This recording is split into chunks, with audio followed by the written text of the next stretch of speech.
Suite à une émission sur le couple Maria Casares, aimé et bafoué, Albert Camus, Philippe Bilger s'interroge sur l'honnêteté de la réponse de Camus à l'accusation d'infidélité.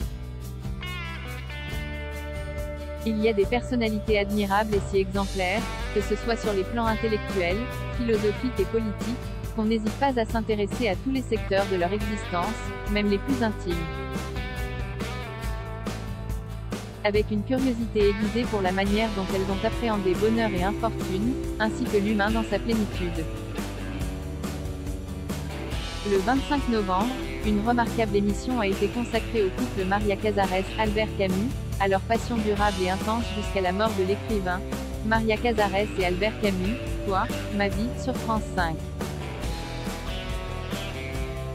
Cette incandescence du cœur et du corps, illustrée par une magnifique et nombreuse correspondance, a semble-t-il été compatible avec l'amour que Camus portait à son épouse Francine et avec la liaison qu'il a entretenue également dans les dernières années avec Catherine Sellers, actrice choisie pour son adaptation théâtrale du Requiem pour une nonne de William Faulkner. Maria Casares sans doute en faisait-elle parfois reproche à Camus qui répondait avec cette défense : « Je t'ai trompé mais je ne t'ai jamais trahi. » Je ne pouvais m'empêcher de penser, face à cette histoire sublime et douloureuse, à François Mitterrand et Anne Pinjot, tant des similitudes apparentes réunissent les destins de ces deux couples. Pourtant j'éprouvais une irrésistible préférence pour le duo Camus-Casares réuni initialement par une puissante passion du théâtre, une sincérité et une complicité résistant à tout, alors que je ressentais une gêne face au cynisme politique de Mitterrand, à ses ambitions et à son pouvoir confronté au lyrisme d'un séducteur accumulant les conquêtes, acharné longtemps à posséder Anne Pinjot, infiniment plus jeune que lui, puis la trompant et se justifiant à peu près sur le même mode que Camus. Pourquoi ce qui me semblait admissible chez ce dernier tournait-il, dans ma perception de l'ancien président, à la fois si intelligent et cultivé mais si roué et brillant dans la rhétorique amoureuse, à une sorte d'agacement ? Comme s'il y avait plus de jeu et de jeu dans cette passion que de vérité du cœur, d'authentique spontanéité ? Sans doute suis-je injuste mais il n'y avait rien dans les histoires antérieures et les personnalités de Camus et de Maria Casares qui rendaient artificielle cette passion réciproque.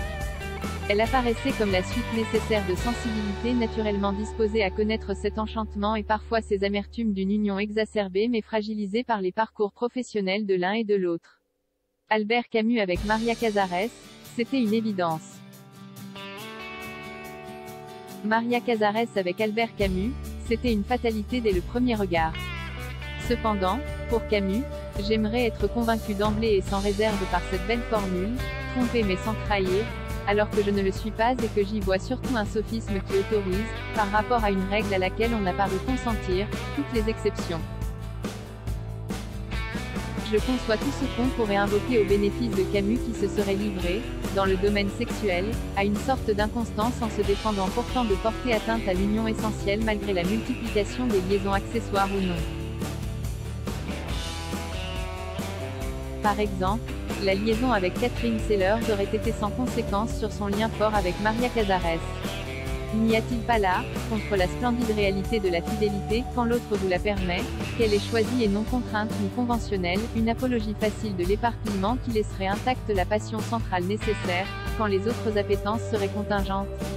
Plutôt que d'être séduit par cette justification relevant plus d'un esprit brillant que d'une logique véritablement amoureuse, je m'interroge sur le besoin qu'avait un Camus, dont la vulgarité n'était pas le fort ni le narcissisme, de succomber à des tentations et d'aspirer à des conquêtes alors qu'il aurait été si simple pour lui de ne pas trahir en ne trompant pas.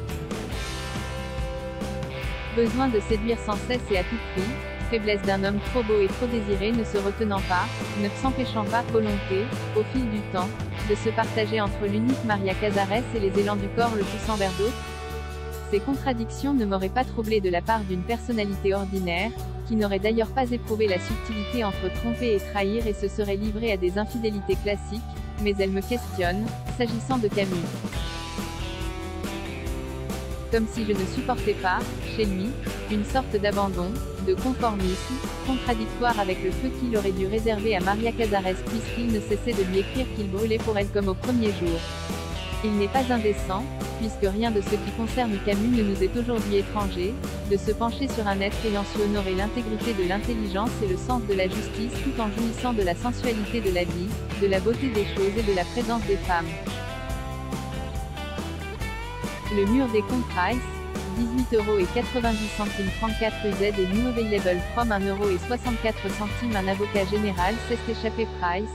17,20 € 20 UZ et new available from 3,69 € libre propos d'un inclassable price, 12,50 € 10 UZ et new available from 8,29 €.